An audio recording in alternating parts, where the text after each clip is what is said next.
Welcome to Newsdrops Daily for January 21st, 2025. Let's dive into today's top government news stories.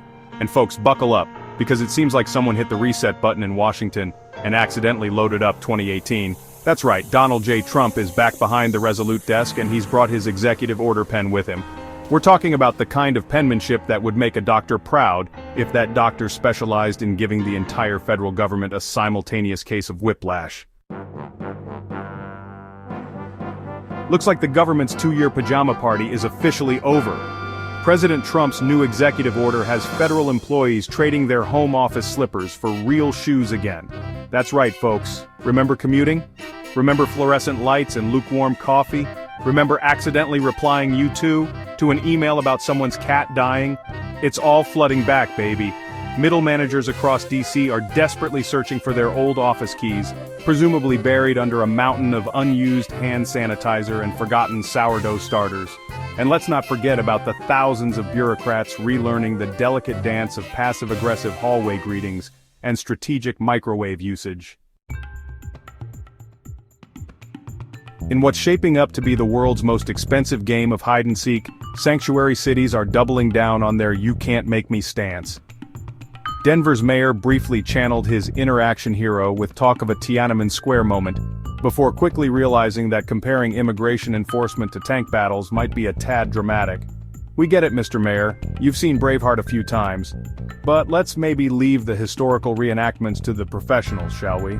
Meanwhile, Chicago's preparing to play defense harder than the Bears, though given the Bears' recent performance that might not be saying much. Still, points for trying, Chicago. In a classic "you can't fire me, I quit" moment, Trump's taking America out of the WHO, citing everything from COVID handling to membership fees that make gym memberships look reasonable. Look, I'm not saying the WO's perfect, but blaming them for COVID is a bit like blaming your dog for eating your homework when you left it directly in front of his face. And as for the fees, come on, that's like complaining about the cost of printer ink. Annoying, sure, but ultimately necessary. The WHO's leadership is probably wishing they'd offered the US a better renewal rate, like those desperate cable companies do. Maybe a free tote bag with every pandemic response?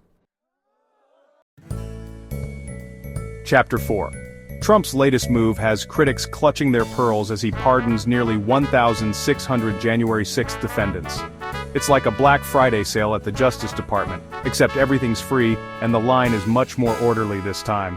I'm sure the ghosts of Nixon and Ford are somewhere sipping their martinis, wondering why they didn't think of this first.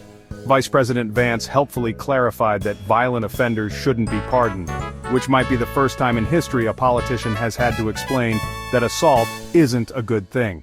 It's a low bar, folks, but hey, at least someone's setting it. Chapter 5. In what might be the fastest app deletion since that game that was definitely stealing your data, Trump shut down the CBP One app faster than you can say border security. The app, which had more daily users than some dating apps, got the presidential version of uninstall. You know, it's serious when even Tinder seems like a more stable relationship. About 280,000 people were trying to get appointments daily, numbers that would make even Taylor Swift's ticket vendors nervous. The DOJ's immigration office is playing an aggressive game of musical chairs, except when the music stopped, several officials found their chairs had been completely removed from the building. It's the kind of power move that would make Machiavelli blush.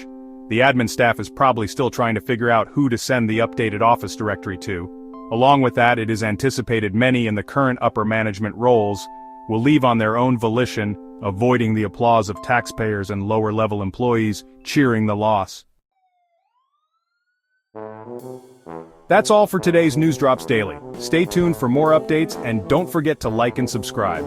Because honestly, at this point, reality is writing itself, and it's starting to look a lot like a season of House of Cards directed by a caffeinated sugar glider.